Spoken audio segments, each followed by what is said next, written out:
Bare necessity, but simple bare necessity. Bare necessity, but simple bare necessity. Hey there, it's Brie Bear and welcome to today's video. Today I'm going to be talking about some recommendations that I have for you. Now, I know that all month long you've probably been hearing recommendations for romance books or books that are heavy on romance and different types of romantic recommendations. That's all fine and dandy, but if you're anything like me, then you may not be the hugest fan of Valentine's Day. I just think it's a pointless holiday. You shouldn't need a special holiday to want to treat your significant other, and you don't need a special occasion to do something special for them or give them something special. And it's more special when it's not dictated by the calendar. Just saying, in my humble opinion. So for me personally, I just don't really like the holiday anyway. But I am planning on reading romance books. That said though, I don't want to only read romance books. And I also need variety in my reading. My chair is squeaky. We're gonna have to fix this issue.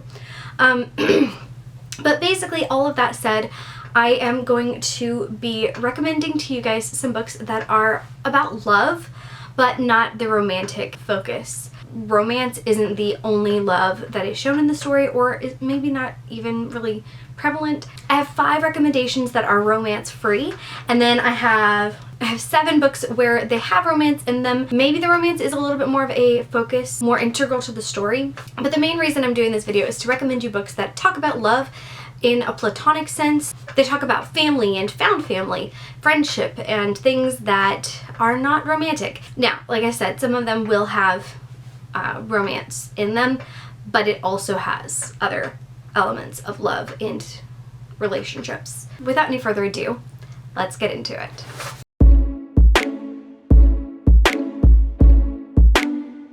So we will start with the ones that have absolutely no romance in them at all. And I have a variety of age ranges here, but they mostly lean towards the younger side of books.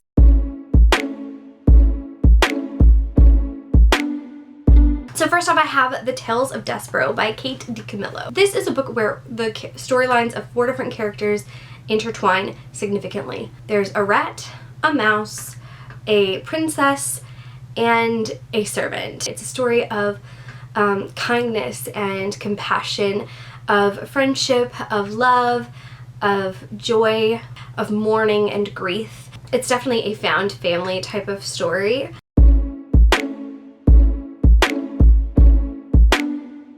So the next one is definitely middle grade, and that is Nevermore, The Trials of Morgan Crow. This, by Jessica Townsend. Gotta tell you the authors. This is the first book in a series. This is the story of a young girl who is believed to be cursed because of the day that she was born, and people who are born on this day, it's believed that they bring bad luck to everyone around them, to like the whole town, and everything gets blamed on her. Part of the curse is that she dies on her 12th birthday. It's right before her 12th birthday when we start the story. She ends up instead being whisked away by this mysterious and kind of eccentric man named Jupiter, and he basically tells her, hey, here's an opportunity for you to live. She can compete to become a part of a magical society in a magical world that no one knew existed in her world. And to her, that sounds like an opportunity for a home and friendship and family that she feels like she has never had. The found family in this, also the setting in this,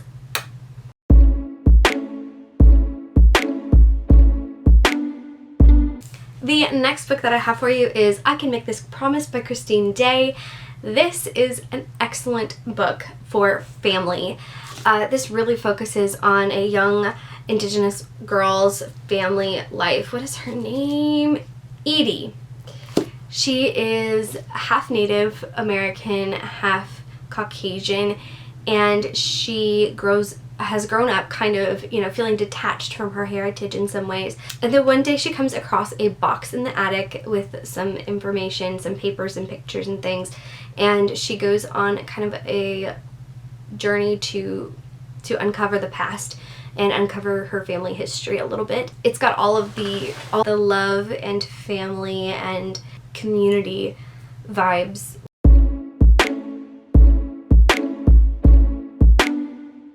So the next one is a series, and there are a few installments in the series that include hints at romance or a little bit of a romantic element to them.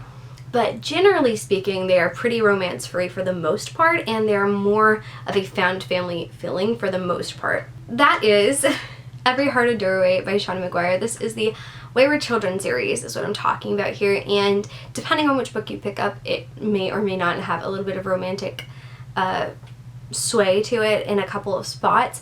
This one does have like a kind of flirting type situation, but most of the books in this series are pretty romance-free or entirely romance-free. It depends on which book you're at, honestly, as to how much found family-esque it feels.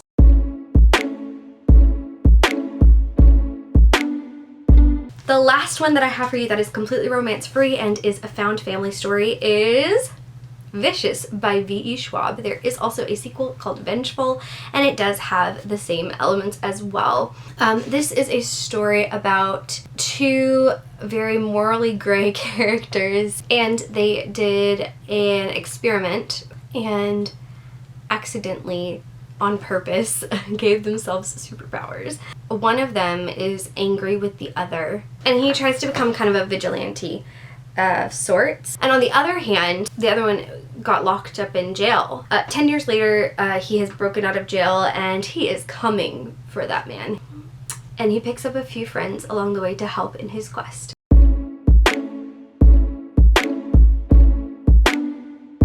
So those are the books that are completely romance-free. Now let's move into the books that have some romance, and I think I'm going to try to kind of go in an order of like most romance-heavy to least romance-heavy.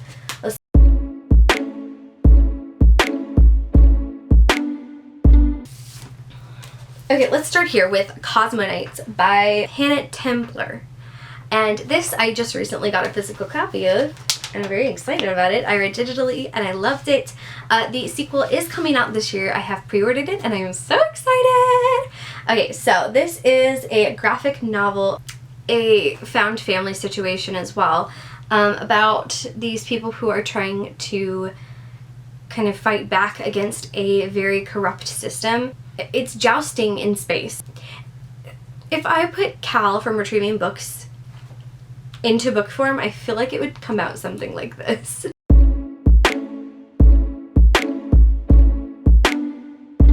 Anyways, let's do another found family situation that does have a little bit of romance, and that is The Tea Dragon Society, which is another graphic novel. This is a series that is complete. All 3 books are out now. This is by Kate O'Neill, and this is so good. Oh, I am obsessed. The atmosphere, the art style, the everything. This series is the coziest graphic novels ever.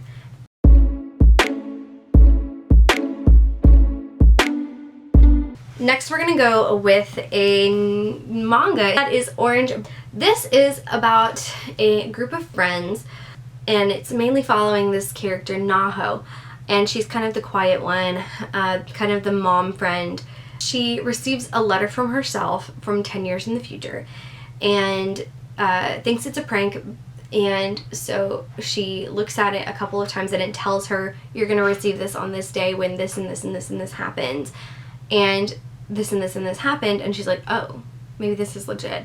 And it's all about this particular new kid, Kakiru, who joined her class, who became like a new student and joined her class. And it's all about her friend group trying to prevent something in the future that is going to happen to this new kid. It's mostly found family friendship things for the majority of the story.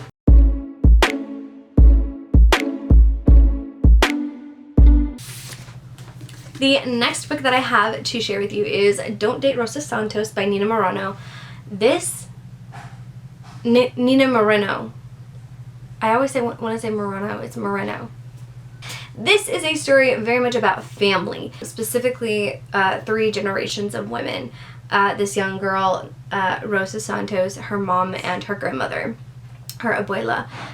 It takes place in a Hispanic community, an oceanside area It has a little bit of a romance to it, but the story is not really so much about that. It's just an important element to the story in the fact that all of the Santos women are cursed by the sea. A lot of grief and healing from grief is in that book, so be very aware of that going into it.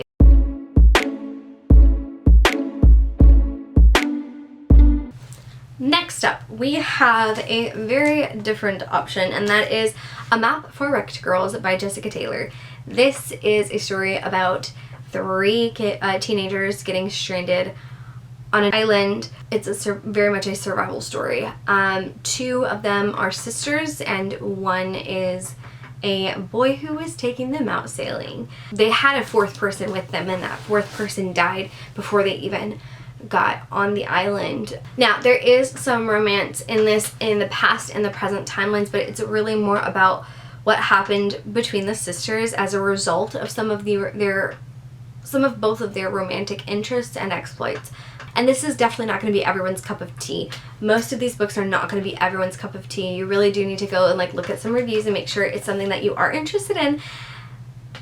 This book I really love because of the survival aspect and the siblings aspect. I understand that they're angsty teenagers and not everyone is going to enjoy that.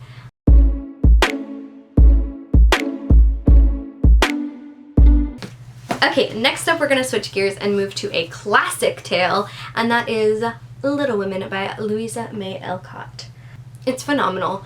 It's a story about family, very much so, but in the book you get so much better than the movie adaptations, because in the book we follow each character.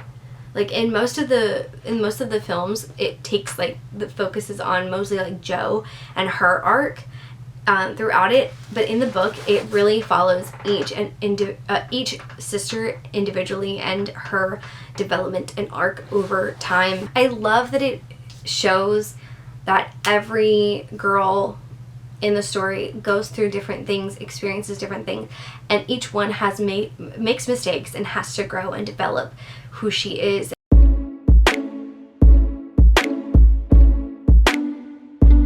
Okay, and finally, my final recommendation is the most romance heavy. This is more of a romantic storyline. The romance is one of the highest subplots in it, but the found family in this, oh my gosh. Strange the Dreamer by Laini Taylor. This is definitely more romance heavy than my other recommendations. If you're looking for something that has more than just romance, this is a great option. I hope you guys enjoyed this list. If you have recommendations for romance-free books, please leave them in the comments. Thank you guys so much for watching. I hope you have a great rest of your day or night, whatever time it is for you. Make sure you hit the subscribe button and notification bell down below so that you can join the Bear Scouts and be notified every time I post a new video, but most importantly, so that I can see you again very soon. Peace out, Bear Scouts.